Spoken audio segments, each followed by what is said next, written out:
Donc, je pense qu'on va pouvoir démarrer avec les présentations de nos 9 projets ciblés. Donc, on va démarrer par le projet Foundry qui va être présenté par Aurélien.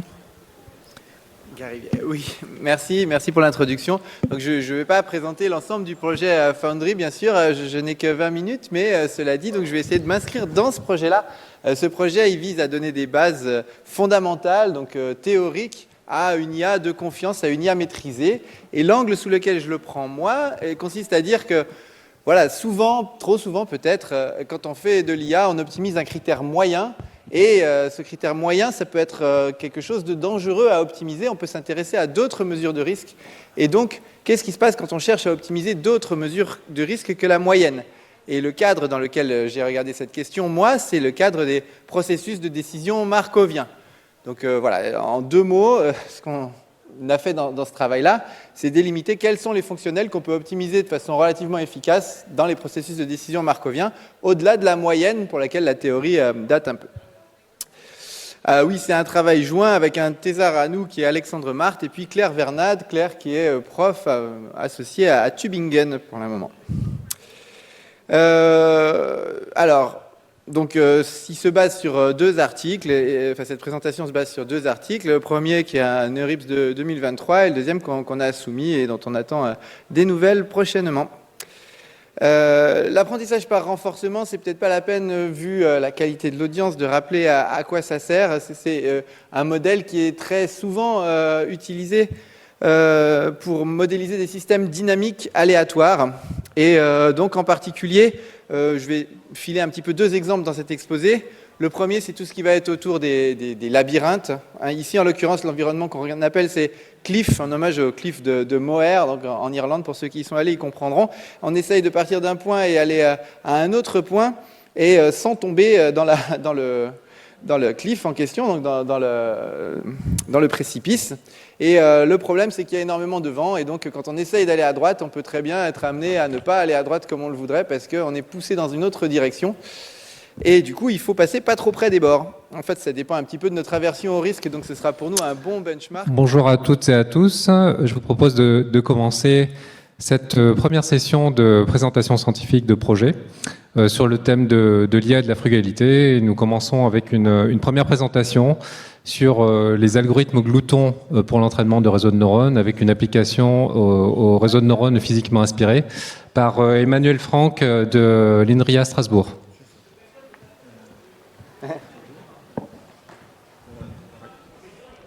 Bonjour, donc je vais vous présenter un début de travail qui est effectué dans le cadre du PEPR. Et donc il s'agit d'un travail qui est dans le cadre du projet Fondements mathématiques. C'est dommage, vous avez la chance de pouvoir suivre les 2 en même temps, mais j'ai peur que ça devienne un peu compliqué. On va régler le problème. Ok, donc le premier exemple, c'est celui-là. Ça va être notre premier benchmark pour un processus de décision markovien où on a une notion de risque à optimiser. Et puis le deuxième, alors c'est un autre MDP très très classique, c'est la gestion de stock. Donc vous êtes un magasin de vélos, chaque semaine vous avez un certain nombre de clients. Ce nombre-là, il est aléatoire, vous ne le contrôlez pas. Par contre, ce que vous contrôlez, c'est le nombre de vélos que vous commandez chaque semaine et que du coup vous devez entretenir une fois qu'elles sont dans vos magasins. Donc il y a une espèce d'optimum de comportement qui consiste à voir combien vous avez de vélos en stock et du coup combien vous devez en commander. C'est ça que vous cherchez à optimiser. En fait, de manière générale, tous ces systèmes-là, c'est des systèmes dynamiques contrôlés avec un espace d'état, un espace d'action. On va aller un peu vite là-dessus parce que effectivement, ce modèle est très classique. Simplement, voilà, il se visualise de cette façon-là. On est dans un certain état à un moment donné, et puis on choisit une matrice de transition parmi un ensemble de matrices de transition disponibles qui correspondent aux actions qu'on peut faire, et ça nous amène dans un autre état. Et dans chaque état, on reçoit une certaine récompense, un certain reward associé à l'état dans lequel on se trouve et à l'action qu'on a choisie. Et à la fin, on a accumulé une certaine utilité qui s'appelle ici W, qui est la somme de toutes les utilités sur l'ensemble des moments qui sont là. Et la théorie classique de l'apprentissage par renforcement consiste à dire comment il faut choisir à chaque étape le noyau de transition ici pour optimiser l'espérance de WH, pour optimiser l'espérance de la somme de tout ce qui est cumulé. Et la question qu'on pose aujourd'hui, c'est oui, mais d'accord, mais si moi ce que je veux optimiser pour WH, c'est pas l'espérance, c'est mettons un quantile à 10% ou une conditional value at risk ou quelque chose comme ça, une autre mesure de risque, bah, est-ce que je peux faire la même chose? Est-ce que je peux adapter l'algorithme ou pas? Voilà. Dans le premier exemple, bon, c'est assez facile de comprendre ce qu'il faut faire. En fait, de voir le modèle. Dans chaque état, on a une certaine action à effectuer, qui est une action préférentielle. Et puis, comme on l'a dit tout à l'heure, malheureusement, le vent peut nous pousser dans une autre direction. Donc, si jamais on est au bord du précipice ici, on peut avoir intérêt à s'en éloigner un peu, même si ça ne nous rapproche pas du but pour le moment, ne serait-ce que pour avoir une chance d'y arriver vivant. Et dans l'autre cas, bon, l'espace d'action et l'espace d'état, c'est simplement le nombre de machines, le nombre de vélos, alors soit qu'on a en stock, soit qu'on commande. Notre récompense, c'est lié au nombre de machines qu'on vend, moins le coût de stockage, moins le coût de commande, etc. Et la question, c'est qu'est-ce que je commande chaque semaine? Est-ce que je commande, je sais pas, par exemple, la moyenne du nombre de vélos qu'on vient m'acheter à chaque fois, ou est-ce qu'on peut faire plus intelligent? En fait, voilà, donc le but classique est de maximiser l'espérance de la somme de ces rewards, mais c'est pas ce qu'on va essayer de faire ici. Alors, pour comprendre ce qu'on va essayer de faire, on va quand même voir ce qu'on fait d'habitude quand on cherche à maximiser l'espérance. Bon, ce qu'on fait pour ça, c'est qu'on fait une programmation dynamique qui est assez classique, une récurrence backward, donc en partant de la droite. On peut écrire l'algorithme, mais en fait le plus clair est encore de regarder ce qui se passe sur le schéma en question. Donc on se demande, quand on part de cet état-là, ce qu'on doit faire. On a un certain nombre d'options qui nous amènent au dernier état et à choisir un reward. Et là, le problème, il est assez clair, parce que de toute façon, c'est un problème d'optimisation entre un nombre fini d'options, et donc c'est un maximum entre k valeurs qu'on doit simplement choisir. Et ça, on le fait à ce moment-là. Ça nous dit que si j'arrive dans cet état-là au temps t-1, enfin à l'horizon -1, je sais quel est le choix optimal que je devrais faire. Et une fois que je sais ça, je remonte un petit peu dans le temps, comme ça, et je me pose la question, le coup d'avant, qu'est-ce que j'aurais dû faire? Maintenant que je sais ce que je peux espérer dans chacun de ces états juste avant la fin, je sais aussi calculer ce que je dois faire à cet instant juste précédent, etc., etc. Et puis je remonte comme ça jusqu'au début, et finalement, à l'instant initial, ça me permet de déterminer, en fonction de là où je suis, à chaque instant, ce que je dois faire, l'action que je dois choisir. Peut-être qu'on peut le voir en action sur l'environnement Cliff. Donc au début, tout ce que je peux dire, c'est que si je suis juste à côté de la sortie, ce que j'ai de mieux à faire, c'est d'aller vers la sortie. Et puis si je suis un peu plus loin, j'apprends progressivement ce que je dois faire, me rapprocher de cette sortie. Et puis de plus en plus loin, et progressivement au fil du temps, j'apprends comme ça, dans chaque état, ce que je dois faire pour arriver le mieux possible dans cet état final. Voilà. Alors il se trouve que finalement, si je fais ça pendant très longtemps, si je fais cette réduction inverse pendant suffisamment de temps, je vais finir par avoir une politique qui va apparaître et qui va être un point stationnaire de cette chose-là, mais je ne vais pas trop en parler dans cet exposé ici. Ce sur quoi je veux juste insister, c'est que finalement cette récurrence inverse, elle se formalise sous forme d'équations d'optimalité, qui s'appellent les équations de Bellman, où finalement on calcule pour chaque état ce qu'on peut espérer de mieux en partant de lui, et ce qu'on peut espérer de mieux en partant de lui, ça s'appelle T étoile. Et l'algorithme que j'ai présenté à l'instant visuellement, il se formalise sous un nom qui s'appelle Planning by Value Iteration.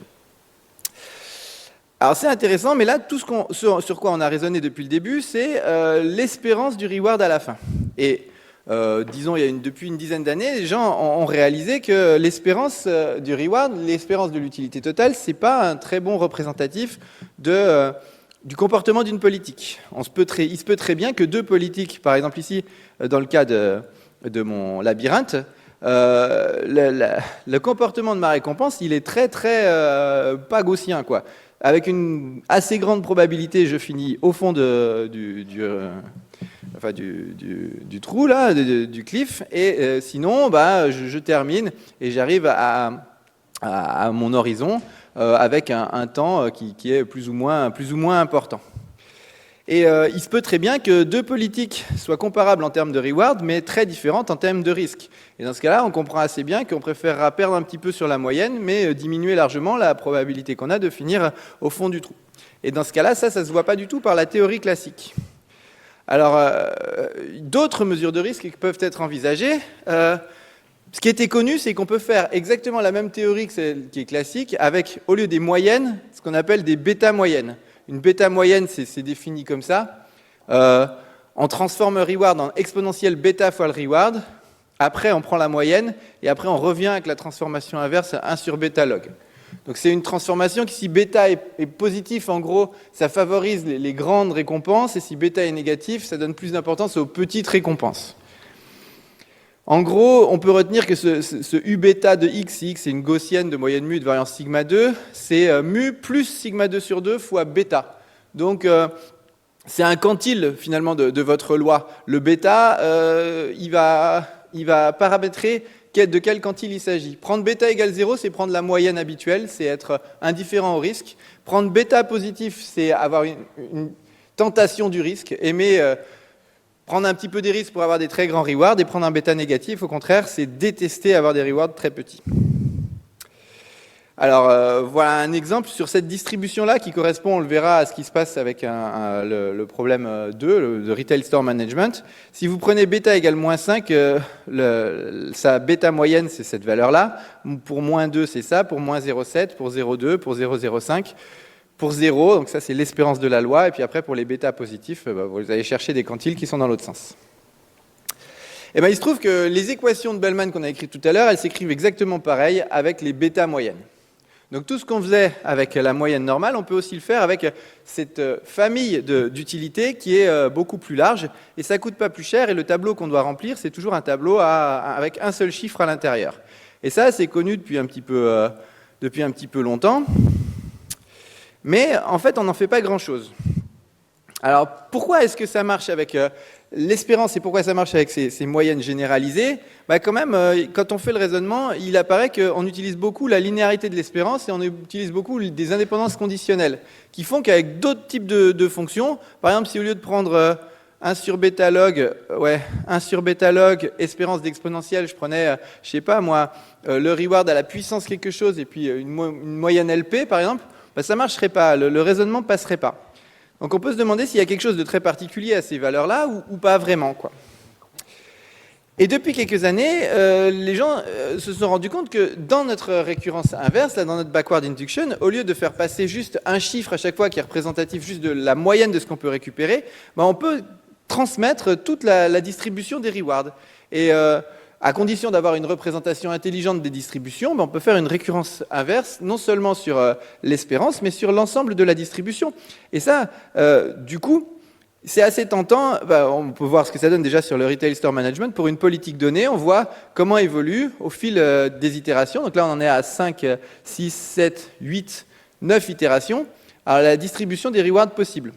On se rend compte que c'est un mélange de plein de gaussiels qui est assez compliqué, mais en même temps, si on le représente l'histogramme correspondant, on voit qu'on tend vers quelque chose qui a une forme de gaussienne relativement classique.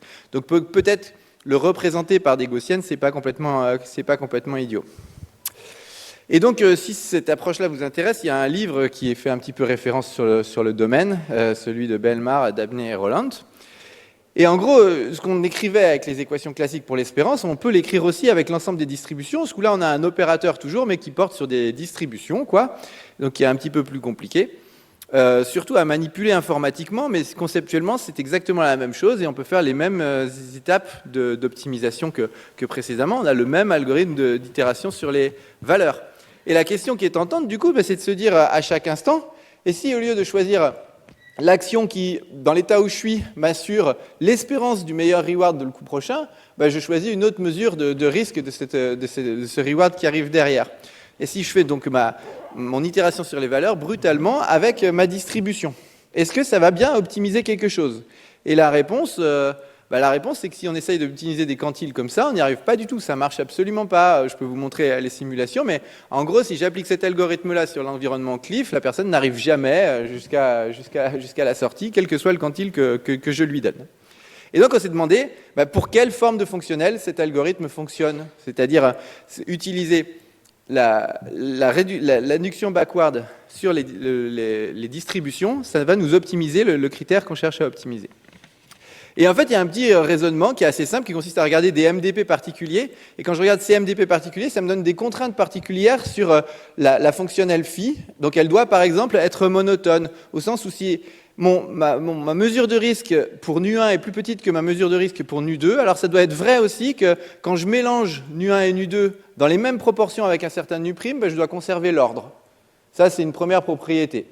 Et de la même façon, je dois avoir une autre propriété qui est que si jamais je translate ma distribution, je dois aussi respecter l'ordre. Et ça, en fait, c'est deux contraintes, on n'a pas l'impression, on a l'impression qu'elles soient assez naturelles, mais c'est deux contraintes qui sont extrêmement fortes. Quand on les mixe toutes les deux, ce qu'on obtient, c'est que les seules distributions qui satisfont ces deux petites contraintes, c'est justement les utilités exponentielles qu'on a vues tout à l'heure. Donc parmi elles, en comptant l'espérance quand bêta égale 0. Voilà, c'était le petit résultat qui nous dit que par programmation dynamique, on n'optimisera jamais rien d'autre que ces moyennes exponentielles. Donc ce n'était pas un exemple parmi d'autres de ce qu'on pouvait faire, c'était le seul finalement pour lesquels ça marchait. Alors quand même, c'est assez intéressant, mais on peut se demander qu'est-ce qui se passe si ce n'est pas exactement une bêta moyenne que je cherche à optimiser moi. Alors il y a des gens qui ont essayé d'avoir d'autres approches. Au lieu de faire cette récurrence inverse, on peut faire des trucs un petit peu plus compliqués en élargissant l'espace d'état, mais ça a un coût, déjà ça limite les espaces d'état relativement petits, quoi, et puis ça a un coût évidemment algorithmique qui est assez important. Il se trouve qu'il y a une mesure de risque assez particulière, l'entropic value at risk, qui apparaît comme un suprémum de bêta moyenne. Alors, ce truc-là, on peut lui donner un sens très particulier. Cette entropic value at risk, c'est un espèce de surrogate pour un quantile. En gros, c'est au quantile ce que la borne de Chernoff fait aux probabilités de déviation, quoi. Et donc, on le relie très bien à la value at risk et à la conditional value at risk. Et pour le coup, on la relie aussi très bien à ces bêta moyennes, puisque c'est simplement un sub de bêta moyenne. Donc, ce qu'il faut retenir, c'est que si je suis capable d'optimiser les bêta moyennes pour tous les bêtas, je suis capable d'optimiser ce surrogate de la conditional value at risk. Et donc le problème qui se pose, c'est le suivant, c'est dans un MDP donné, est-ce que je peux connaître, quand je fais varier tous les bêtas, toutes les politiques optimales pour un certain bêta? Après tout, c'est un problème assez naturel. La question de savoir quelle est ton aversion au risque, elle est modélisée par la valeur que tu choisis toi pour bêta. Mais ce qui est intéressant quand on étudie un système, c'est de connaître a priori, pour toutes les aversions possibles au risque, quelles sont les politiques optimales. Ça donne une famille de politiques qui, pour certaines personnes, sont toutes aussi optimales. Alors comment est-ce qu'on fait pour calculer ce qu'on a appelé donc cette optimality front, ce front de politique optimale? Ce qu'on peut essayer, c'est de discrétiser bêta et puis voir ce que ça coûte. Et en fait, ça coûte extrêmement cher, et donc on a réfléchi un petit peu fort pour essayer de comprendre que finalement, on ne changeait pas d'avis si souvent que ça. Je veux dire, différentes valeurs de bêta, du risque, peuvent inverser les préférences entre ce restaurant-là avec ces étoiles-là et ce restaurant-là. Vous voyez que quelqu'un qui aime beaucoup le risque préférera celui-là, quelqu'un qui est très averse au risque préférera celui-là. Donc en fonction de bêta. Mais on ne change pas d'avis toutes les 3 minutes non plus. Il y a une seule valeur de bêta où on change de décision. Et finalement, donc, ce sur quoi on s'est consacré, c'est chercher quels sont ces points où on change de décision. Et ce n'est pas un problème si compliqué que ça. Il a fallu qu'on borne le nombre de ce qu'on appelait des breakpoints, des points de changement comme ça. Et en gros, qu'on explique que si jamais, à un moment donné, on voit qu'il y a une grosse différence entre les deux politiques, on est assez certain que pour les bêta voisins, il n'y aura pas de renversement d'ordre entre ces deux choses-là. Bon, ça se traduit mathématiquement par une propriété sur la notion de continuité de notre bêta moyenne, quoi. Et notre algo, du coup, il permet de repérer les endroits où les choses s'inversent, alors plus intelligemment qu'une grille, simplement en testant un certain nombre de valeurs, dont vous voyez, c'est les bâtons verts, là, qui évidemment sont concentrés là où il y a vraiment des difficultés, et sont très lâches là où il n'y a pas beaucoup de difficultés. Ça donne un algorithme que je n'ai pas le temps de détailler, qu'on a appelé Dolphin, qui permet de calculer donc cette optimality front. Et une fois qu'on a toutes les valeurs optimales, on peut calculer du coup notre surrogate pour la value at risk et pour la conditional value at risk. Par exemple, pour l'environnement cliff, on voit que les politiques optimales, sur ce tout petit cliff-là, elles dépendent de notre risque, de notre aversion au risque. Si on est très averse au risque, on a envie de passer très très loin du bord. Et par contre, à partir du moment où on accepte de prendre plus de risques, dans cet état-là, on accepte de longer ici le bord. Voilà. Donc je conclus, parce que mon temps arrive au bout, que finalement, ce problème de l'optimisation des fonctionnels dans les processus de décision markoviens, On a commencé par une nouvelle négative. On ne peut pas faire grand-chose avec le petit coup avec un algorithme aussi efficace que l'induction inverse, quoi, disons, la programmation dynamique. Mais on peut quand même le faire pour une famille de lois, et cette famille de lois est suffisamment riche pour que si on sait résoudre pour l'ensemble de la famille le problème, eh ben, on sait calculer des choses qui font sens, même quand la notion de risque qui nous intéresse vraiment n'est pas du tout dans cette famille de bêta moyenne. Ok, je vous remercie pour votre attention, et puis j'attends vos questions. Merci Aurélien, et désolé pour ce petit contretemps de son, je pense que c'est réglé. Maintenant, alors on a le temps pour quelques questions. Bon, j'ai mal. Oui, merci beaucoup Aurélien. Donc on est bien dans le cadre de ce qu'on appellerait distributional RL, où c'est un cas particulier ou pas, et on est au cadre de RL distributionnel. En fait, ce qu'on optimise, c'est la distribution sur les valeurs. C'est la somme sur les valeurs. Je ne suis pas sûr d'entendre, malheureusement, le micro est bizarre, mais de là où je suis. Oui. On est dans, oui, on va enlever ça. On est dans le cadre du RL distributionnel. Ah oui, tout à fait, oui, d'accord. Oui. RL distributionnel, j'entends beaucoup mieux. Merci, désolé. Et la question que je me posais, effectivement, est-ce qu'on a d'autres façons de là, effectivement, il y a beaucoup de travaux sur la partie distributionnelle RL, y compris en rajoutant des régularisations particulières ou autres. Une question naïve, est-ce qu'il y a un autre moyen de résoudre ce type de problème que de faire du Bellman backward? Il n'y a pas d'autre stratégie, en fait? Alors, je vais compliquer un tout petit peu la réponse. Donc, la première partie de l'exposé consiste à dire, grâce au distributionnel, a priori, je peux m'intéresser à n'importe quel type de fonctionnel et faire mon Bellman operator, optimal distributional Bellman operator, pour n'importe quel fonctionnel qui m'intéresse de mon risque. Le problème, c'est que ça optimisera pas la fonctionnelle qui m'intéresse pour le reward cumulé, sauf si c'est une bêta moyenne. Or, si c'est une bêta moyenne, on a un algo tout bête qui n'a pas besoin du distributionnel pour faire l'optimisation, mais il suffit de garder un chiffre en tête. Donc, dans ce sens-là, effectivement, notre algo, il vient un petit peu nuancer l'intérêt du distributionnel en termes d'optimisation. Voilà. Cela dit, après, là, le message est vraiment très compliqué. Il se trouve que pour des raisons algorithmiques, de complexité algorithmique, pour obtenir l'ensemble des politiques bêta optimales pour tous les bêtas à la fois, là, le distributionnel reprend de l'intérêt. Mais voilà, c'est un peu dur à expliquer en 2 minutes. Il y a quand même un enjeu de bien trouver la grille pour trouver les fameux bêtas. Ouais, alors donc nous, on n'a pas une grille, c'est une grille adaptative, hein, on en essaye un, et en gros, on achète la garantie, en regardant à cet endroit-là ce qui se passe, de voir quels sont les écarts entre les différentes politiques, et du coup, de combien je peux me déplacer en étant sûr que je n'aurai pas de breakpoint au voisinage. Oui, c'est des preuves, quoi. C'est pas heuristique. Voilà, on peut prouver que, en étudiant la sensibilité de notre quantité. Ouais. Pour un bêta donné, tu es obligé d'optimiser l'optimisation jusqu'au bout. Parce que comme tu regardes un gars, éventuellement, tu peux pas t'arrêter avant en voyant que de toute façon, ce bêta-là, tu as même un c'est intéressant. On n'a pas essayé. Je ne suis pas sûr qu'on arriverait à le voir dans les bornes qu'on monte de complexité, parce que probablement on s'arrêterait au milieu et du coup ça ou le double. Je ne suis pas sûr que ça se voit beaucoup dans les bornes de dépendance, mais c'est effectivement en pratique, je pense que ça peut être assez important d'essayer de repérer ça. On n'a pas essayé, effectivement. Merci. Une dernière question, ou sinon on peut remercier Aurélien encore. Merci. Merci à vous. J'aurais de préciser aussi, en fait, c'est une des 4 présentations par le projet Foundry que vous allez voir au cours de ces 3 journées. Donc là, on va passer au projet SAFE. Et c'est Augustin qui va nous présenter quelques résultats de projet SAFE. Vous pouvez passer direct et vous avez la télécommande. Ok, merci. Spot dans les yeux là. Je vois personne, il y a de la lumière dans les yeux, c'est fou. Bonjour à tous, donc moi c'est Augustin, je suis du CEA et je vais vous présenter un peu aujourd'hui quelques expériences et ce qu'on a fait depuis quelques années dans le projet SAFE sur la vérification formelle d'IA. et comment on essaye de gérer un peu les compromis qu'on peut avoir entre vitesse et précision, qui est un peu toujours le trade-off qu'on cherche à avoir. Oui, bon, 2 fois le titre.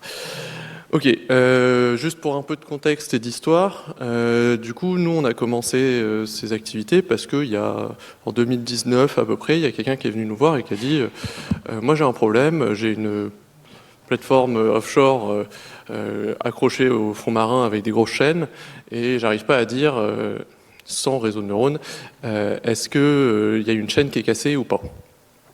Je vérifie le temps juste. Est-ce qu'il y a une chaîne qui est cassée ou pas? Et donc, on va mettre un réseau de neurones, c'est cool. On va monitorer un certain nombre de capteurs, GPS, niveau de la mer, le roulis, tout un tas de choses. Et on va essayer de dire avec ce réseau de neurones, est-ce que il y a une chaîne d'ancrage qui est cassée. C'est compliqué à faire avec des vrais capteurs parce que l'eau de mer c'est salé, donc les capteurs ça s'immerge mal. Les chaînes font 2-3 km de long, donc c'est des gros machins. Il y a plein de raisons pour lesquelles c'est compliqué et pour lesquelles un réseau de neurones peut être bien. Donc là c'est un petit réseau de neurones, ils arrivent, ils nous font qu'est-ce que vous pouvez nous aider à faire là-dessus? Notre petit réseau de neurones 4 mètres mule, 25 neurones par mètre mule, tout petit. Donc on discute déjà un peu avec eux sur qu'est-ce qu'on peut faire, donc nous plutôt méthode formelle, qu'est-ce qu'on peut faire là-dessus, qu'est-ce qui seraient les buts qu'on peut avoir. Et on en a dégagé un peu 2, donc le premier c'est la robustesse du réseau face à des petites perturbations, face à l'incertitude sur les capteurs. J'ai mon capteur je sais pas, au pif, la température de l'eau de la mer qui est sensible à plus ou moins 1 degré. Le GPS, il n'est pas précis, il est précis à 10 mètres près, des choses comme ça. Et on n'a pas envie que l'imprécision sur le capteur fasse en sorte que la décision soit complètement foirée. Et le deuxième type de truc qu'on s'est dit qu'on pouvait faire avec eux, c'est prouver des propriétés de sûreté un peu plus globales. Est-ce que... si par exemple, si je sais que le niveau de la mer est en dessous de 3 mètres et qu'il n'y a pas de déviation de plus de 5 mètres sur la gauche, je sais qu'il n'y aura pas de cassure sur les chaînes ou quelque chose comme ça. Donc des propriétés un peu plus globales. Et ça, c'est ce qu'on va essayer de prouver avec eux. Comment on fait ça? Nous, ce qu'on sait faire au labo, en 2019 et toujours maintenant, c'est des techniques qu'on appelle l'interprétation abstraite. Le but du jeu de l'interprétation abstraite, c'est à partir d'un ensemble de valeurs initial, un ensemble de valeurs, on permet de construire une surapproximation de l'ensemble des sorties, donc là du réseau de neurones. Et donc ça va nous dire si les sorties respectent toute la propriété que je voulais qu'elles aient, alors je suis sûr que ma propriété est bonne. Sinon donc je suis correct avec cette technique, ça veut dire que je ne vais pas avoir de possibilité de dire ma propriété est fausse alors que c'est pas vrai. Mais je suis incomplet, donc j'ai des problèmes de manque de précision parce qu'on crée une surapproximation, vous allez voir juste après. Mais donc voilà, donc là c'est déjà le premier compromis en fait entre précision et vitesse parce qu'on a une technique qui est assez rapide à surapproximer tout ça, mais qui perd déjà pas mal de précision parce qu'on n'est pas exact. Concrètement, ça, nous, on savait faire très bien sur des programmes C, notamment pour des systèmes critiques. Donc, programme C dans une centrale nucléaire, on n'a pas envie qu'il y ait un problème de mémoire, d'allocation de mémoire et que ça fasse exploser la centrale nucléaire. Ça, on sait faire depuis 15 ans. Mais un programme C, il y a des boucles, il y a des ifs and else, il y a de l'allocation de mémoire. Deep learning, un réseau de neurones, on a des grosses matrices. Pas forcément de boucles, on peut en avoir dans quelques réseaux, mais c'est pas voilà. Mais on a surtout des grosses matrices. Et si je l'ai pas encore dit, on a encore des grosses matrices parce que des gros réseaux de neurones et des grosses matrices. Et on a quelques petites fonctions spécifiques, mais c'est pas non plus le plus gros point. Et puis la mémoire, on s'en fiche un peu. On va dire que TensorFlow, PyTorch, ils le font bien, mais on pourra y revenir si on a envie. Concrètement, comment ça marche? Donc là, je vais par exemple commencer. J'ai un tout petit réseau de neurones, 3 couches de neurones, et j'ai mes entrées, donc mes entrées x1, x2 là, qui sont entre 0 et 1, et j'ai envie de prouver que la sortie est toujours positive. Bon, normalement, il y a des petites animations, mais comme c'est en PDF, elles ont disparu. Là, vous avez direct la solution. Et donc, ce qu'on va faire, on va prendre les intervalles de valeurs possibles des entrées x1, x2, et on va faire les mêmes calculs que fait le réseau de neurones, sauf qu'on va les faire sur nos intervalles. On va faire de l'arithmétique des intervalles. Donc là, x3, c'est 2 fois x1 plus 1 fois x2, bah, ça fait un intervalle de 0,3. X4, voilà, pareil, et on fait ça sur tout le réseau, et à la fin, on a Y, c'est moins 4,56. C'est pas très précis, et on n'arrive pas à prouver notre propriété. Après, on peut faire un peu mieux quand même. Bon, toujours pas d'animation. On peut faire un peu mieux, c'est maintenant je peux me rappeler quand même des relations entre les variables, parce que je sais que par exemple x5, certes, c'est moins 0,5 fois x3 plus 2x4, mais je sais aussi que x3 c'était 2x1 plus x2. Donc quand on met ça, quand on remplace x3 et x4 dans l'équation, on peut annuler des termes, et on voit que x5 est plus simple, x6 en fait c'est que moins 3x1, et la sortie en fait, oh magie, la sortie c'est 1,5 fois x2. Donc c'est un intervalle entre 0 et 1,5, et c'est facile, oh on a prouvé notre propriété. Bon. Et donc là on voit ce qu'on fait, et le principe qu'on va utiliser dans l'interprétation abstraite. Donc là on a un ensemble d'entrées qui est 0,1 pour chaque valeur, et on propage cet ensemble d'entrées à travers le réseau jusqu'à temps d'avoir l'ensemble des sorties possibles. Là, on ne fait pas de l'échantillonnage, ou on fait pas, voilà, on fait de l'arithmétique sur ces intervalles, sur ces combinaisons linéaires des entrées, jusqu'à temps qu'on ait l'ensemble de toutes les sorties possibles. Et là, à la fin, je sais que si toutes mes sorties possibles en partant de 0,1 seront entre 0 et 1,5. Et donc, je prouve mathématiquement ma propriété. Ça, un peu plus formellement, on va appeler ça une forme affine ou un zonotope, hein, retenez pas les gros mots, mais voilà. Et un zonotope, c'est une combinaison linéaire de symboles de bruit, mais ces symboles de bruit, ça va représenter les variations sur les entrées, normalisées entre -1 et 1. Il y a pas trop de... Et ça va nous permettre aussi d'introduire d'autres sources de variations qui peuvent exister. Et c'est facile, là, donc c'est une combinaison linéaire de ça. Pour trouver le minimum, si on veut prouver que c'est supérieur à 0, on a juste à prendre moins la somme des valeurs absolues et plus bêta, et on vérifie que c'est supérieur à 0. Facile. C'est une forme linéaire, du coup, pour toutes les couches linéaires du réseau, on y arrive. On arrive à dire, on arrive à faire l'arithmétique affine, c'est facile, l'addition, la multiplication par un scalaire, on sait faire sur une forme linéaire. Mais bon, dans le réseau de neurones, il y a quand même quelques trucs non linéaires, notamment la relue.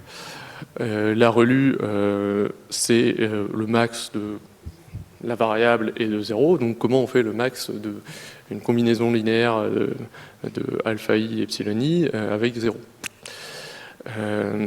On peut faire... Là, c'est là où on va faire une surapproximation. C'est le principe de l'interprétation abstraite. On pourrait gérer ce cas exactement en faisant les deux parties. Alors, le côté où c'est linéaire, enfin, chaque côté où c'est linéaire, comme relu, c'est linéaire par morceau. Mais on va faire une surapproximation qui permet d'aller plus vite et on perd un peu de précision. Donc là, l'idée, c'est de faire une surapproximation linéaire pour pouvoir l'utiliser. Et on va faire la surapproximation linéaire. Le but, c'est de faire une fonction qui va englober toutes les sorties possibles de la relue pour notre intervalle d'entrée sur la relue.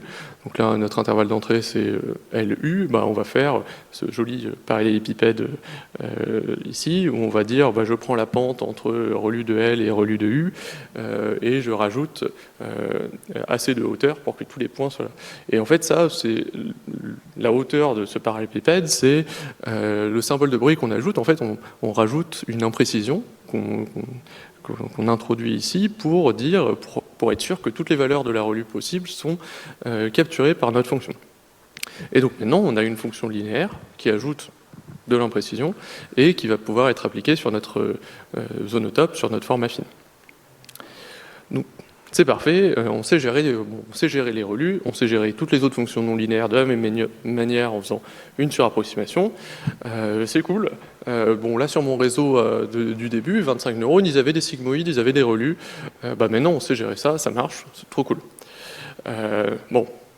Ça, c'était il y a 3 ans. Maintenant, est-ce qu'on sait faire ça sur tous les réseaux de neurones ? La réponse, évidemment, non, c'est pas aussi simple, sinon on ne travaillerait pas encore dessus. Parce que, je crois que je l'ai déjà dit, mais les réseaux de neurones, c'est gros. Et il y a plein de non-linéarités. Notamment, il n'y a pas que les sigmoïdes et les relus, il peut y avoir des max pools, il peut y avoir, dans des architectures un peu plus compliquées, des multiplications, des choses comme ça.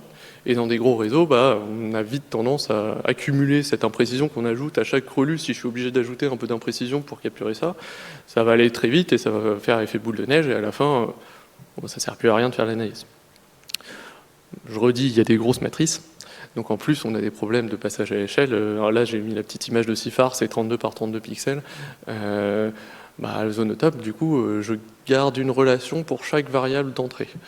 Mais si j'ai 32 par 32 entrées, et j'ai à peu près ce même nombre de variables, ça fait quelque chose comme 9 millions de coefficients à garder. C'est déjà un peu gros, et après ça peut être encore plus gros sur des plus gros réseaux.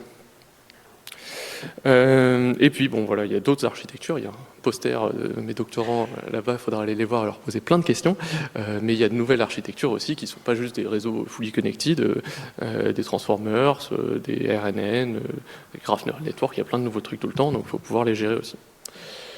Donc le but du jeu là, voilà, c'était l'introduction.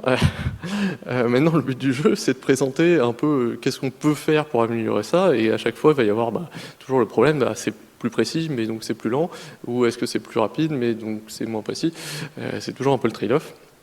Et on va commencer, pas dans l'ordre parce que voilà, on va commencer par des trucs plus précis. Et notamment, on va parler de zonotop, mais de zonotop un peu plus précis que ça. Donc là, sur ma relue, je me dis, c'est un peu grossier ce parallélépipède peut-être. Peut-être qu'on peut faire mieux. Des gens qui ont dû s'imaginer faire des choses vachement plus intelligentes. Là, on a quelques exemples de ce qu'on peut faire à la place. Par exemple, donc sur le premier truc, on peut rajouter des contraintes. Je sais que ma relue, c'est le max de x est 0, donc je sais que c'est toujours positif.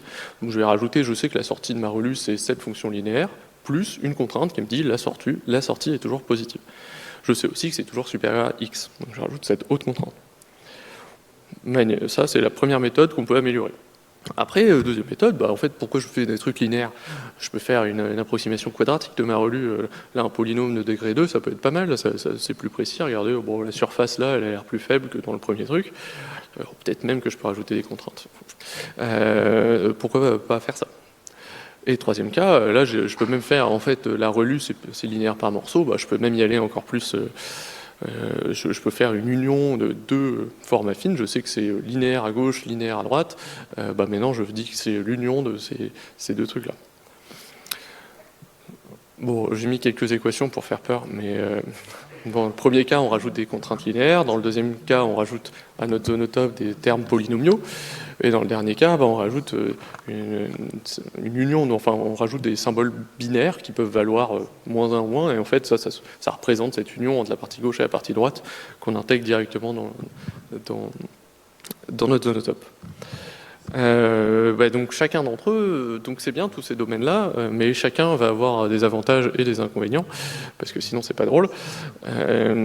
Mais en tout cas, donc là par exemple sur les zonotopes contraints, on va avoir plus de précision, c'est plus précis, mais maintenant on doit résoudre un problème d'optimisation sous contrainte pour trouver le minimum de notre zonotop. Il y a des contraintes linéaires, des inégalités, il faut résoudre ce problème d'optimisation-là. Ça va, on sait faire avec une descente de gradient. Donc ça, plutôt simple. Zonotop polynomial, maintenant on a rajouté des trucs au carré. On a rajouté au deuxième, donc première couche de relue, on a des termes au carré, deuxième couche, on a des termes puissance 4, etc. Ça explose assez vite.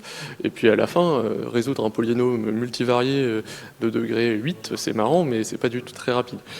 On y gagne un peu de précision, mais on perd quand même pas mal derrière en temps de calcul pour trouver notre zonotop. Et enfin, dans le zonotop hybride, on a rajouté des termes binaires pour faire cette union de zonotop. Du coup, ça veut dire que maintenant, on a un problème d'optimisation avec des booléens, ce qui n'est pas beaucoup plus simple non plus à résoudre. Donc tout ça pour dire, il y a des choses plus compliquées qui existent, et puis c'est sympa. Nous, on utilise principalement les zonotopes contraints parce que c'est pas trop dur, mais les autres apportent aussi des choses dans des cas un peu spécifiques et nous permettent en fait d'être plus précis. Mais il faut toujours réussir à limiter la perte de vitesse d'analyse qu'on va avoir. Voilà. Une autre possibilité qu'on peut faire, on oublie, on va pas oublier tout ça, on peut tout combiner. Mais là maintenant, c'est de se dire, si je fais une analyse, ça suffit pas, je vais en faire deux. Je vais en faire deux et je vais faire des analyses un peu plus petites, comme ça je sais que sur deux analyses un peu plus petites, j'ai plus de précision. Donc on peut faire ça, je divise les entrées en deux. Là j'avais une entrée qui est entre -2 et 2. Je fais une analyse entre -2 et 0, une analyse entre 0 et 2, et je fais ça récursivement jusqu'à temps que j'ai tout prouvé. possibilité 1. Autre possibilité, j'ai vite fait mentionner ça, la relue c'est linéaire par morceau, donc en fait je peux faire 2 analyses. Je peux faire l'analyse en disant je suppose que ma relue est négative, je suppose que ma relue est positive, ça fait 2 analyses, je fais toutes les combinaisons possibles, et bon ça prend un peu de temps, mais normalement j'ai un truc complet qui est, tant que j'ai assez de temps, je peux tout faire. Bon ça c'est bien, mais ça peut être très long. Ça peut être très long. Si je me plante dans le premier choix que je fais pour diviser mon entrée ou ma relue, je peux avoir beaucoup trop de combinaisons et ça finira jamais. Ou je peux bien trouver la bonne relue à diviser en 2 et j'irai beaucoup plus vite. Donc là, tout le problème là-dessus est bien sûr de limiter cette perte de temps qu'on a en trouvant le meilleur point de division de notre problème. Donc, quelle est la meilleure relue, quel est le meilleur input à diviser? Est-ce que je le divise en 2? Est-ce que je le divise en 10 direct? On peut imaginer plein de choses. Il y a beaucoup d'heuristiques là-dessus.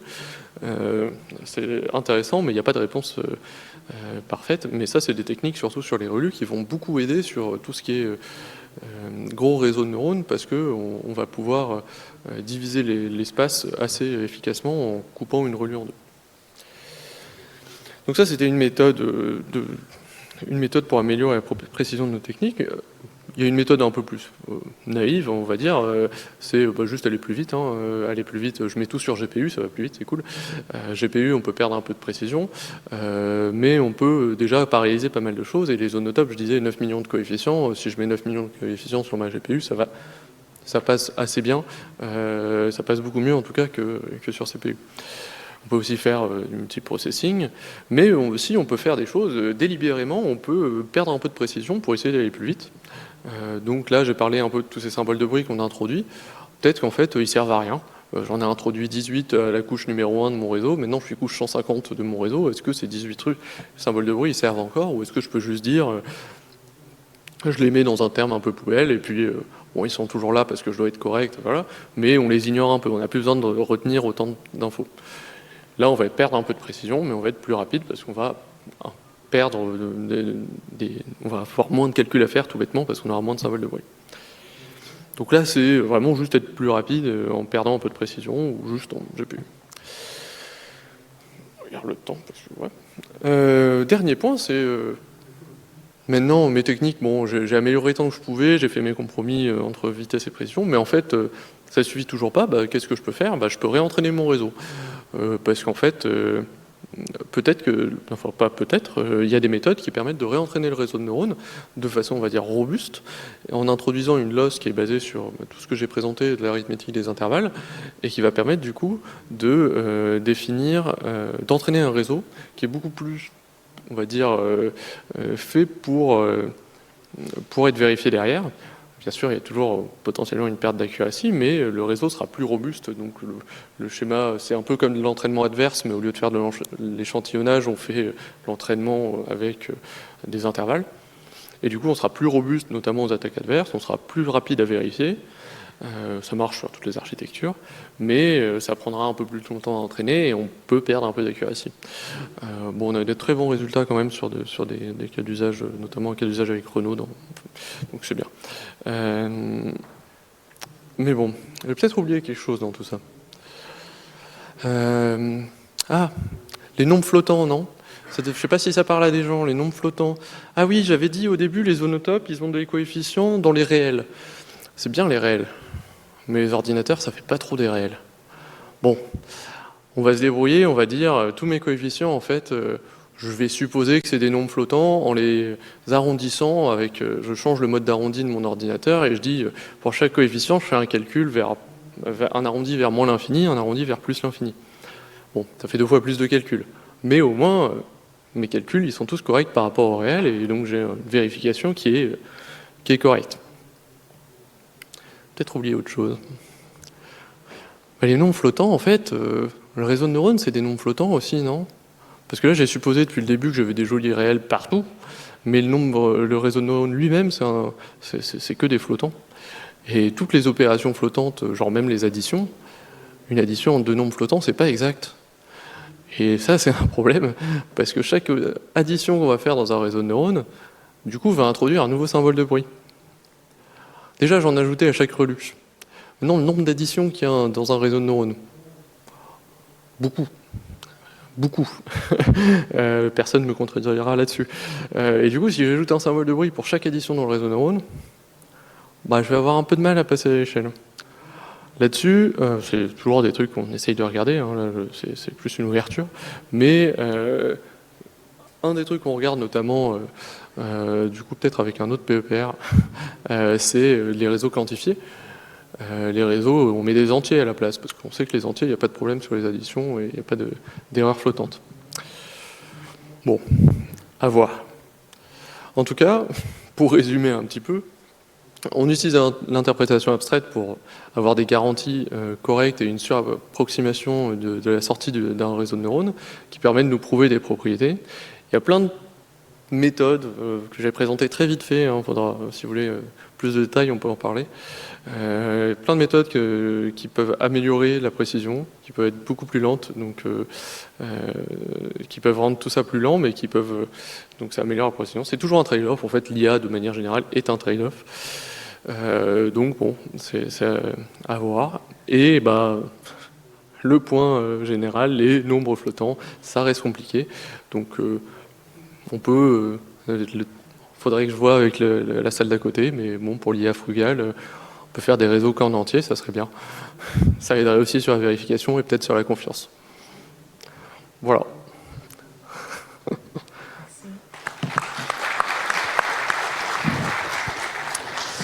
Question. Voilà, c'est mieux de rester ici, comme ça je vous vois. Voilà, il y a là-bas. Ouais, moi j'entends, mais c'est. Ouais. Bon, parle fort.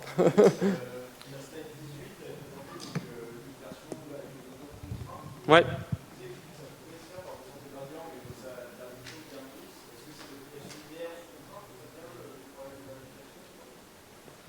J'ai loupé un mot.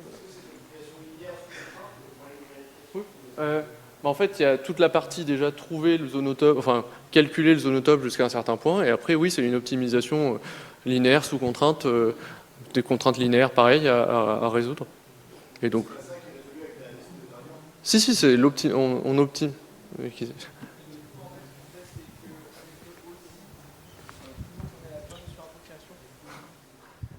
On veut toujours qu'on surapproxime de manière correcte. Et du coup, ce qu'on fait, c'est que pour résoudre le max et le min, en fait, on utilise du coup de la dualité. On fait apparaître un terme de Lagrange, on utilise de la dualité, et après, on utilise du coup des méthodes de descente de gradient là-dessus. Du coup, on résout pas exactement, mais du coup, on fait de manière itérative, juste à avoir un résultat good enough. Mais qui est toujours du coup correct, donc on a une borne inférieure qui est bien plus petite que la borne inférieure, et pareil pour la borne supérieure. Voilà. Même pas besoin de répondre. Merci. Est-ce qu'il y a d'autres questions? C'est bon, sinon on peut remercier Augustin encore.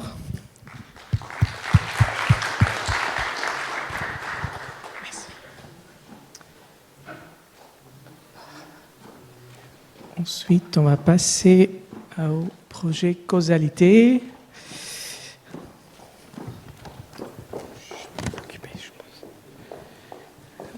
Je peux trouver. Ouais, il faut juste aller là. Oui. Tac. Super. Voilà, très bien. Donc, du coup, nous avons le plaisir d'avoir Émilie qui va nous présenter quelques résultats de projet causalité. Merci. Merci. Bon, c'est bon là, je bouge pas du coup. Alors je vais d'abord, comme je suis la première à parler du projet causalité, prêcher un peu la bonne parole et vous expliquer pourquoi il faut faire de la causalité. Et ensuite, je parlerai particulièrement de séries temporelles. Alors, imaginons que vous cherchiez à faire de la prédiction, une tâche de prédiction classique en apprentissage automatique. Vous avez X, par exemple, X, le nombre de médicaments que prend un patient, et puis vous cherchez à prédire son état de santé. Alors, si un patient prend beaucoup de médicaments, on se doute qu'il ne va pas très bien. Les deux variables sont très corrélées. On peut dire que X est un bon prédicteur de Y. Une fois que vous avez votre modèle de machine learning, souvent on veut aller un peu plus loin, interpréter et puis faire des actions. Donc, par exemple, on pourrait conclure qu'un patient qui prend beaucoup de médicaments n'a pas une bonne condition de santé. Mais dans ce cas, est-ce que si on diminue son nombre de médicaments, il ne serait pas en meilleure santé? Parce que finalement, il prendrait moins de médicaments et les personnes qui ne prennent pas beaucoup de médicaments sont en bonne santé. Ici, j'ai un peu mélangé volontairement la corrélation et la causation en vous donnant les limites des modèles d'apprentissage qui font de la prédiction à partir de données observées et en faisant une intervention. C'est ce que je vais modéliser maintenant. Je ne veux pas réduire les médicaments pour améliorer la santé de quelqu'un. En tout cas, j'espère que ce n'est pas ce que les médecins vont me proposer. Ce que je cherche à estimer dans cet exemple médical, c'est l'effet causal de X sur Y. Comment Y va changer si je modifie X. Et ça, c'est plus du tout une tâche de prédiction, même si souvent on a envie d'utiliser nos modèles d'apprentissage. Si je change le nombre de médicaments, comment va évoluer la maladie? Ça s'appelle une intervention dans le langage causal. C'est une manipulation du système qu'on encode par l'opérateur DO. C'est des mots techniques, mais ça ne sert à rien. C'est juste pour vous dire que ce n'est pas exactement de la prédiction. Je cherche à estimer l'effet causal et donc l'effet de l'intervention. Ça, c'était un exemple d'utilisation de la causalité qui a, je pense, un cas limite un peu de l'apprentissage dans lequel, souvent dans des applications, on aurait envie de faire de l'apprentissage et où ça ne va pas fonctionner, il faudrait mettre un formalisme causal. Il y a plein d'autres applications qui sont très intéressantes. Je ne vais pas les détailler maintenant. Mes travaux portent plutôt sur les graphes causaux pour les séries temporelles. Si j'étais riche, j'aurais accès à ce type d'informations. Donc ici, j'ai 3 séries temporelles, Z, X et Y, et je cherche qui cause quoi à quel instant précis. Donc par exemple, je sais que XT-2 cause ZT-1, mais aussi ZT. Donc j'ai mis une flèche dirigée. Ce genre de graphe, je n'y ai pas accès en pratique, notamment parce qu'il est infini dans le passé et dans le futur. Et puis, en plus, même si j'avais accès à ce genre de graphe, en fait, je ne vais pas pouvoir travailler avec. Il est beaucoup trop compliqué. Souvent, on suppose qu'on a consistance dans le temps. Ça veut dire que toutes mes flèches se répètent à chaque fois. C'est ce que j'ai ici. Si xt moins gamma cause yt moins gamma prime, alors c'est vrai pour tout t. Et donc, sous cette hypothèse, ce graphe infini est équivalent à ce graphe de taille réduite, qui est de la dimension le lag maximum.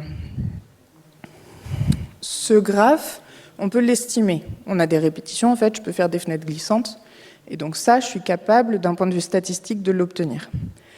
Néanmoins, en pratique, quand on discute avec des experts métiers, c'est assez difficile de leur dire si le CPU à T-2, il a causé le GPU à T-1 et pas à T, je sais que le lag c'est 1. Ça, en tout cas, les experts à qui on a été confrontés, ils n'étaient pas capables de déterminer exactement le lag. À la place, ils préfèrent travailler avec ce qu'on appelle le summary causal graph. Dans ce graphe, chaque nœud, c'est une série temporelle, et donc on s'en fiche que ce soit T-2, T-3, T-12. On sait juste que le CPU, il cause le GPU. Donc ici, j'avais une équivalence de connaissances sous l'hypothèse de consistance dans le temps.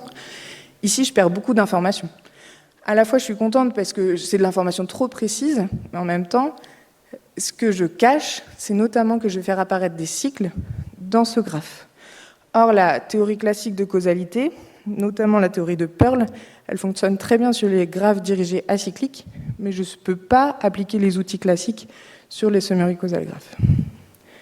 Ce qu'on a proposé en 2022, je pense, c'est le graphe résumé étendu, qui est pile le bon niveau d'abstraction pour avoir un graphe dirigé acyclique et donc faire les choses qu'on sait faire d'habitude en causalité, et quand même pas trop se prendre la tête pour savoir si c'est T-3 ou T-2 qui va causer XT.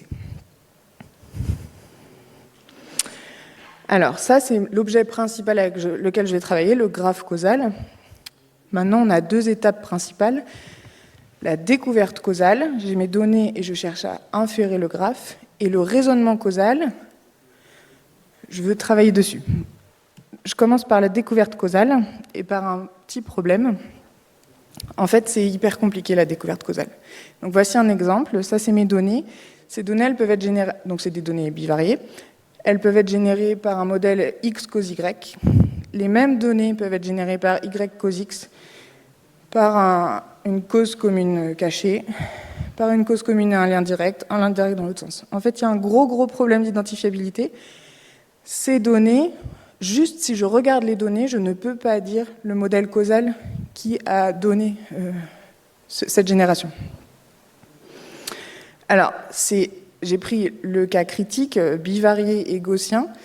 Et ce qui est drôle, c'est qu'un thésard qui essayait de faire de la découverte causale, au bout d'un moment, il s'est rendu compte que ça ne marchait pas parce que c'est gaussien, et les vecteurs gaussiens, c'est gentil, mais du coup, c'est difficile. Et en fait, en prenant n'importe quelle autre loi, ça fonctionne. N'empêche que si la loi gaussienne ne marche pas, on sent que ça va être un peu compliqué. Dans le cas des séries temporelles qu'on a particulièrement étudiées, il existe plusieurs branches de méthodes. Donc, sûrement, vous connaissez la causalité de Granger. Ce n'est pas tout à fait la causalité au sens de Pearl.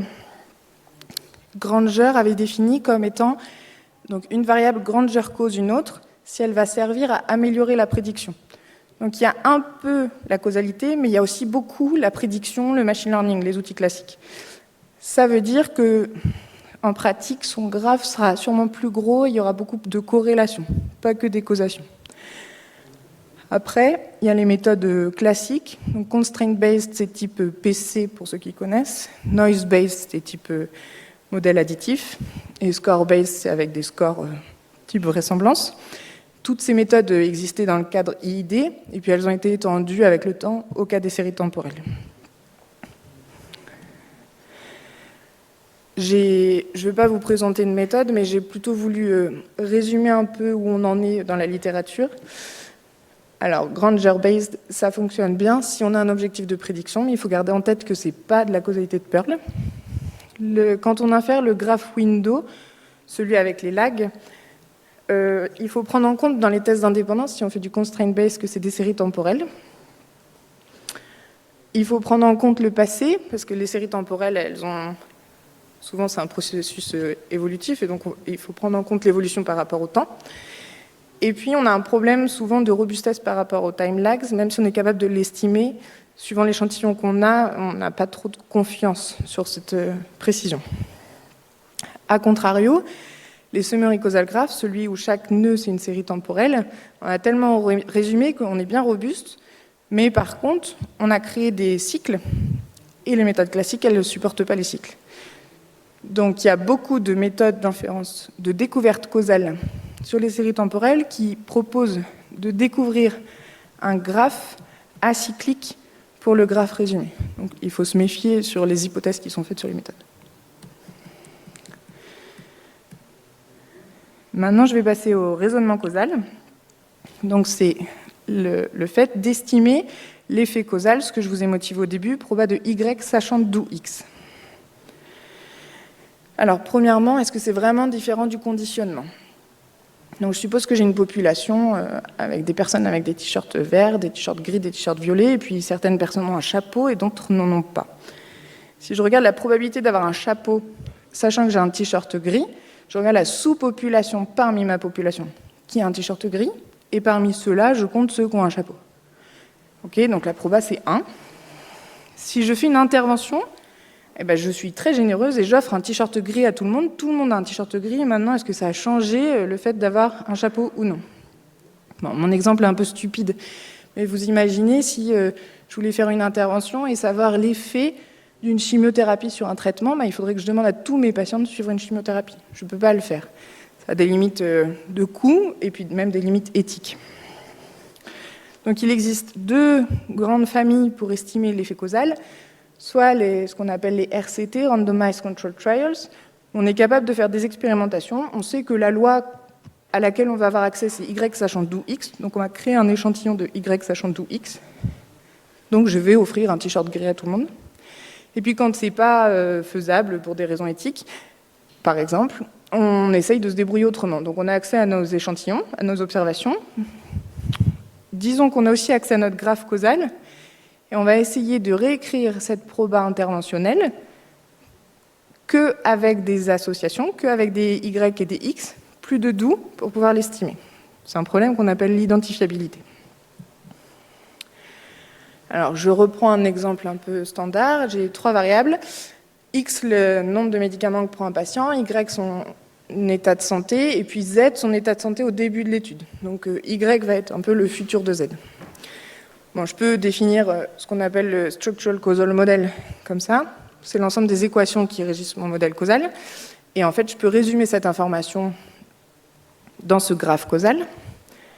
Si je fais une intervention sur X, donc si je force tout le monde à ne plus prendre de médicaments, par exemple, en fait, j'impose quelque chose. Donc je ne retiens plus l'information que j'avais que X était un enfant de Z.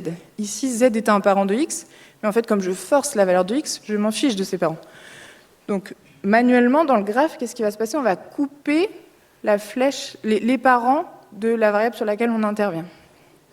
Et ce qu'on va vouloir calculer, c'est l'effet causal de X sur Y. Donc, c'est ce qui passe dans cette flèche. Et comme j'ai coupé les parents, j'ai plus de chemin qui vont m'empêcher, enfin, qui vont brouiller le signal en quelque sorte.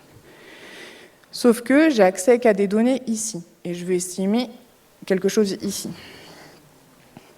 Alors, dans ce cadre très précis, là, avec mes 3 variables et mon triangle, il y a la formule qui s'appelle la formule du backdoor, qui dit que la loi interventionnelle, donc Y sachant d'où X, c'est la moyenne par rapport à Z de la loi conditionnelle de Y par rapport à X et Z. Vous voyez, j'ai plus le d'où là. Et donc là, j'ai juste besoin d'un échantillon X, Y, Z. Je n'ai pas besoin de loi interventionnelle. J'ai réussi à réécrire ma formule interventionnelle avec une formule observationnelle, mes données de base. Donc j'ai gagné parce que ça, c'est des stats classiques, je peux mettre un estimateur. Maintenant, je vous ai dit qu'on travaille sur les séries temporelles. Donc, par exemple, l'effet causal qu'on cherche à estimer, c'est la proba de YT, sachant que je suis intervenu sur XT-1. Si j'avais accès à mon graphe infini, en rouge, la variable sur laquelle je suis intervenu, et en grec, la réponse, je cherche à calculer cet effet causal. En fait, j'ai toute l'information. Bon, c'est un tout petit peu plus difficile parce que le graphe est infini, mais globalement, on applique la théorie standard et on obtient la formule de backdoor classique. Maintenant, en pratique, les gens nous donnent un summary causal graph, où chaque nœud, c'est une série temporelle. J'ai perdu beaucoup d'informations. Est-ce que je suis capable de calculer cette loi interventionnelle? Donc, il y a un premier problème de définition. On a proposé de dire que cette requête est identifiable pour ce graphe résumé si je peux écrire une formule qui va fonctionner pour tous les graphes dépliés associés à ce graphe. Donc, je vous ai dit, celui-là, ce FTCG, je peux le résumer en le graphe résumé. En fait, ce graphe résumé, je peux en donner plein de FTCG. Par exemple, celui-ci, c'est un autre FTCG. Bon, vous pouvez vérifier, mais c'est un peu fastidieux. Mais en fait, si je résume l'information, c'est exactement le même graphe résumé. Néanmoins, les chemins ne vont pas dans le même sens. Donc, la formule que j'ai établie ici, elle ne fonctionnerait pas pour ce graphe. Et réciproquement, la formule que j'ai établie ici, elle ne fonctionnerait pas pour ce graphe. Ce qu'on propose comme définition de être identifiable, c'est que je puisse donner une formule qui va fonctionner pour tous les graphes qui vont correspondre à ce graphe résumé. Et dans ce cas très précis, il n'existe pas de formule qui va fonctionner pour tout le monde. Pourquoi? Parce que la variable grise, elle m'embête. Dans le graphe du milieu, elle est sur un chemin indirect, donc j'ai envie de gommer l'effet qui passe par ZT-1, et pour le gommer, je moyenne dessus.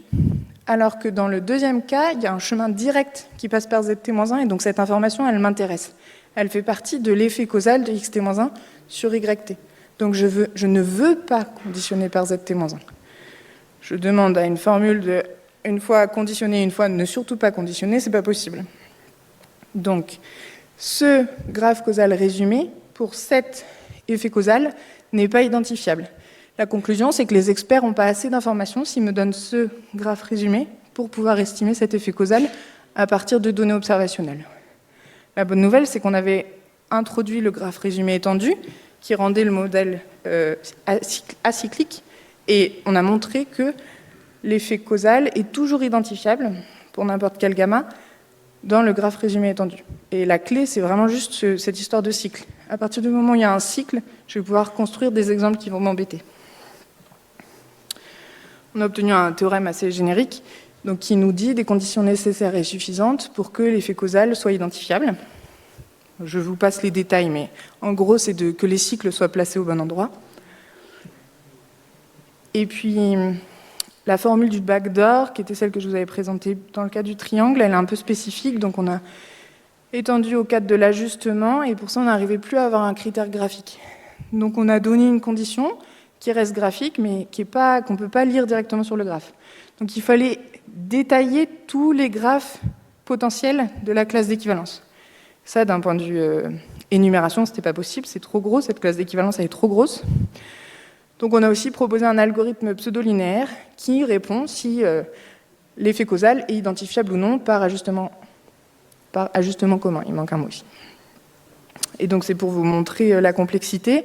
Je peux aller jusqu'à des graphes de taille assez grosse en un temps raisonnable pour répondre à la question est-ce que cette query est identifiable et proposer un estimateur.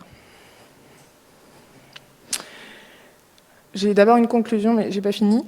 Je voudrais insister sur le fait que la causalité fondamentale, et souvent quand on se pose des questions, elles sont de nature causale, même si on ne s'en rend pas compte. Que quand c'est des DAG, c'est assez bien résolu dans la littérature, dans le framework de Perl, mais finalement, même si, disons, la vie est acyclique, ce qui reste à débattre peut-être, en tout cas, la représentation que nous on en fait, elle n'est pas acyclique, elle a des cycles et il faut en tenir compte. Et après, il y a le troisième niveau de causalité qui s'appelle les contrefactuels, qui est le raisonnement au niveau individuel et qui est vraiment très compliqué. L'inférence causale pour les séries temporelles, ça va plus loin que Granger. Granger, c'est très bien si vous voulez faire de la prédiction, mais si vous voulez faire de l'interprétation, ça ne suffit pas. Il faut faire attention aux cycles. Et on a besoin de nouveaux outils et de nouvelles méthodes. Maintenant, je vais faire un pas de côté des séries temporelles. Dans le projet causalité, on a proposé un work package sur les abstractions. Et en fait, mes séries temporelles, c'était un cas d'abstraction. Plutôt que le graphe déplié, je regardais une abstraction qui était le graphe résumé. Là, je change complètement de contexte. C'est des données médicales. Supposons que j'ai 3 groupes de variables. Les données cliniques en rouge, les données issues de prise de sang en bleu et les données issues d'un IRM en vert. Et puis, j'ai 2 temps en trait plein avant le traitement et en trait dashed après le traitement. Dans le meilleur des mondes, j'aurai accès au graphe causal complet et disons que c'est celui-ci. Déjà, il est un petit peu gros et donc à travailler avec les médecins, ça ne va pas être simple, mais on pourrait y arriver. Mais peut-être que je pourrais résumer l'information et me dire finalement distinguer 1, 2, 3, c'est-à-dire le poids, le sexe, la taille du patient, c'est pas très intéressant, je peux tout résumer en une variable, ou en tout cas en un groupe de variables, et j'ai pas besoin de savoir qui cause qui là-dedans. Ça me donnerait une abstraction du graphe à 6 nœuds, et c'est beaucoup plus facile de travailler avec. Mais quitte à abstraire, j'ai qu'à continuer, et puis je peux même n'avoir plus qu'un seul nœud qui s'auto-cause. Bon, vous vous doutez bien qu'on va pas pouvoir faire grand-chose avec ce graphe. Mon projet, le projet ici, c'est de faire un lien entre le graphe très très détaillé où j'ai pris ma loupe et j'ai regardé chaque variable et j'ai cherché qui étaient les causes et qui étaient les effets, qui est sûrement trop gros, et le graphe où je suis vraiment trop loin et j'ai plus assez d'informations.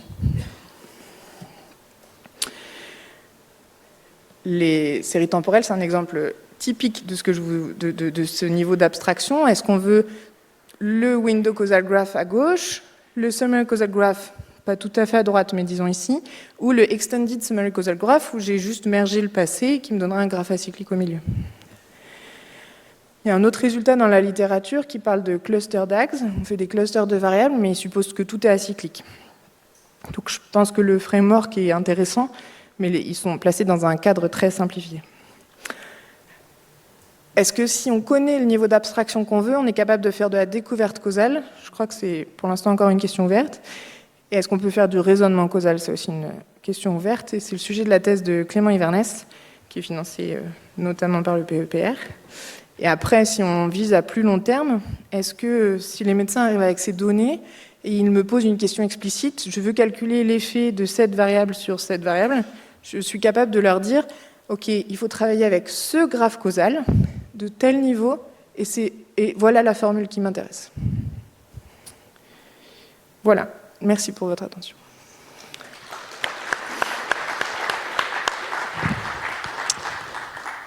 Merci, Émilie. Alors, des questions?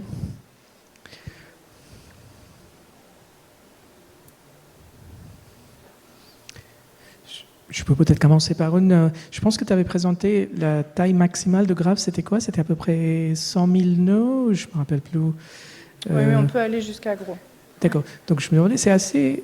Comment vous arrivez en fait à aller jusqu'à cette taille-là? Est-ce que c'est des opérations qui ne sont pas très coûteuses ou... Non, parce qu'en fait, le graphe, on a regardé des graphes pas pleins, et donc assez vite, on est dans un coin, et c'est pour ça que ça fonctionne bien. Donc c'est plutôt le nombre d'arêtes en fait qui est contraignant. Oui. D'accord. S'il était plein, ça serait plus difficile, mais ça serait quand même pas très long. D'accord. D'autres questions? Bon, je vais peut-être prendre une dernière de mon côté. Donc c'est très bien. Donc si on... Ah, pardon. Il y a une question. Voilà. On va aller. Marina, merci.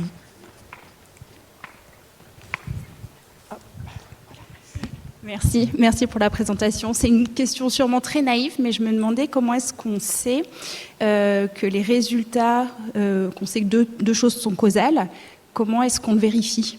À quoi est-ce qu'on le confronte? À quelle vérité terrain? Tu veux dire que si je découvre un graphe, comment je vérifie après que X cause bien Y, comme l'a donné mon algorithme? Alors, je pense que la démarche qu'il faut faire, c'est un peu les interventions. Donc, ce mécanisme-là.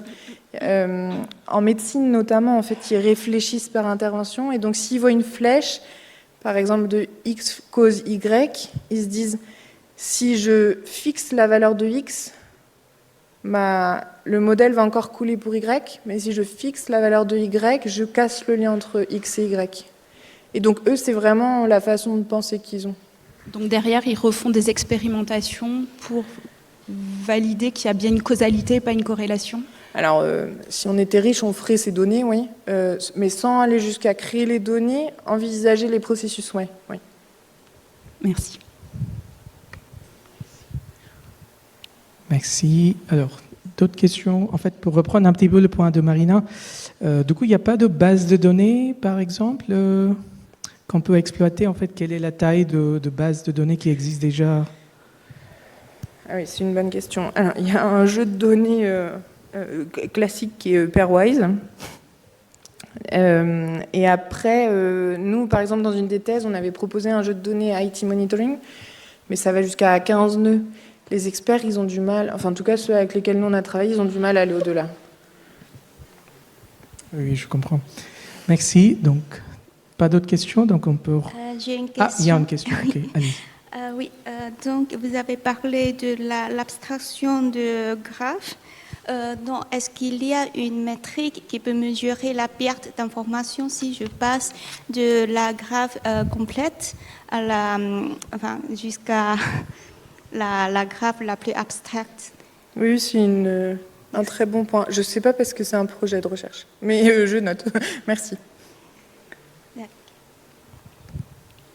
Ok, très bien. C'est tout bon, je pense. Ok, merci. Remercie Émilie encore, merci.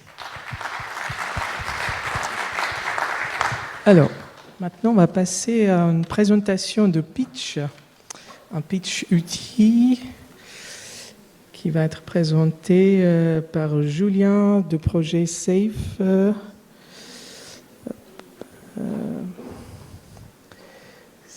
Voilà.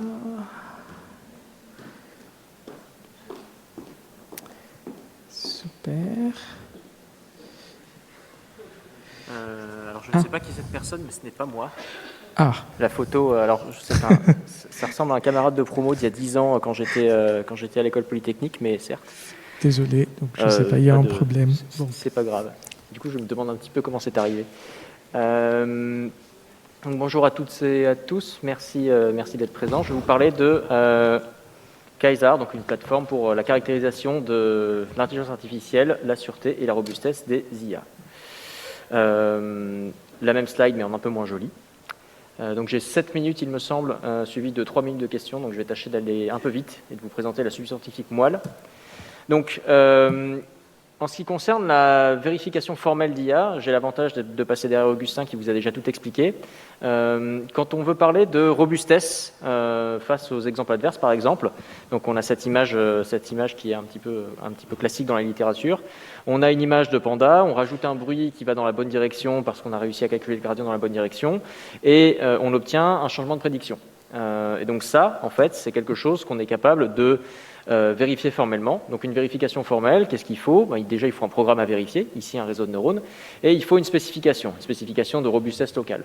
Alors, il n'y a pas trop besoin d'introduire le formalisme mathématique c'est simplement de se dire que quand on a 3 points, x1, x2, x3, on s'assure que la frontière que dans une boule ou dans une sphère, donc ici, j'ai pas réussi à faire une sphère, mais imaginez que c'est une sphère, de rayon epsilon, on s'assure qu'il n'y ait pas de changement dans la prédiction. Maintenant, la question qu'on se pose, c'est quand on veut identifier des choses un peu plus complexes qu'un réseau de neurones qui fait de la classification d'images et vérifier qu'on n'a pas de changement entre un panda et un singe, et des systèmes un petit peu plus complexes. Alors, ce qu'on va appeler système complexe, pour calmer un petit peu les ardeurs des développeurs de Quasar, dont je fais partie, c'est tout d'abord des choses un tout petit peu plus complexes qui sont, par exemple, l'enchaînement de plusieurs réseaux de neurones. Et quand je dis enchaînement, on va avoir un réseau de neurones qui peut par exemple être chargé de perception, qui va ensuite s'occuper d'envoyer un réseau de neurones qui va être un contrôleur ou un actuateur, envoyer dans un système cyberphysique des commandes et potentiellement avec une succession en fait d'entrées et de sorties comme ça. Donc le problème dans ce genre de situation, c'est qu'en fait les langages de spécification existants dans la littérature ne nous permettent pas de modéliser, en fait, de spécifier concrètement ces spécifications-là. Il y a un autre problème, c'est qu'ensuite non seulement on n'arrive pas à spécifier ces propriétés-là, mais en plus, il y a la question de quel outil de vérification utiliser. Donc, Augustin parlait tout à l'heure de Pirate, mais en fait, la littérature abonde d'outils de ce genre-là. En voici quelques-uns, donc Marabout, Alphabetacron, etc. Donc, on est face à un problème qui est non seulement on ne sait pas comment spécifier de manière satisfaisante des propriétés qui impliquent plusieurs réseaux de neurones, donc dans des systèmes un tout petit peu complexes où des réseaux de neurones pourraient jouer un rôle d'interface avec d'autres composants. Mais en plus, on ne sait pas quel outil de vérification utiliser et comment les interfacer. Donc ces problématiques-là, c'est l'enjeu de la plateforme Quasar qu'on développe dans l'équipe depuis bientôt 4 ans. Et donc on avance grâce au PEPR Safe sur pas mal de sujets différents que je vais brièvement vous détailler. Donc très rapidement, les caractéristiques de Quasar, ça va être un langage de spécification haut niveau qui va nous permettre justement de définir des réseaux de neurones sous forme de symboles de fonctions, qui nous permettent donc d'écrire des spécifications de manière concise et compacte impliquant plusieurs réseaux de neurones, et notamment d'encoder différentes propriétés dans ces réseaux de neurones. On a le support complet de 9 outils de vérification qui sont à l'état de l'art dans la littérature, donc à peu près tous les participants à la VNN-Comp, plus d'autres outils qu'on estime pertinents, Quasar les supporte, et donc il y a une ligne de commande, ou plutôt à la fin de la journée, il y aura une ligne de commande qui permettra de lancer Quasar avec tous les prouveurs qui seront installés pour commencer à faire une spécification, un processus de spécification et de vérification formelle. On supporte les réseaux de neurones, bien sûr, mais également les machines à vecteurs de support et les arbres obtenus par gradient boosting, parce que l'apprentissage automatique, ce n'est pas que des réseaux de neurones. C'est une plateforme qui est utilisée par des partenaires à l'étranger, des partenaires académiques, donc à la Technische Universität de Dortmund ainsi que l'Université d'Édimbourg. On a aussi des discussions en cours avec des partenaires industriels. Quasar est un logiciel libre qui est accessible donc sur le site web. Tout le monde peut se saisir de la plateforme, la modifier, demander à ajouter des prouveurs et commencer à spécifier des problèmes des spécifications donc qui correspondent à des usages, à vos usages. Très rapidement, les travaux en cours sur la plateforme, ça va être l'intégration automatique de propriétés neurosymboliques. Alors, je ne vais pas trop rentrer dans le détail. On a une publication à CAV qui est en cours de relecture. On est plutôt optimiste sur la chose. En 2 mots, c'est intégrer des éléments de la spécification dans le réseau de neurones de manière à ce qu'on puisse envoyer au prouveur on puisse envoyer au prover, on puisse traduire plus facilement pour les prouvers back-end des spécifications qui ne sont pas supportées autrement. Donc ça augmente l'expressivité des spécifications qu'on peut envoyer au prover. On a aussi des stages qui s'intéressent notamment aux spécifications qui sont basées sur la confiance. Donc quand on a différentes modalités un réseau de neurones qui est capable d'exprimer à quel point est-ce qu'il est confiant dans sa prédiction, est-ce que le réseau de neurones est confiant dans sa prédiction, alors on veut intégrer ça dans le langage de spécification de Kaysar. On est en train de travailler activement sur l'intégration de propriétés temporelles et dans le cadre du projet Deep Green, on travaille aussi sur la vérification de réseaux quantifiés. Et je crois que c'était ma dernière slide, donc si vous avez des questions, n'hésitez pas, et je vous remercie de votre attention. Merci Julien. Donc des questions?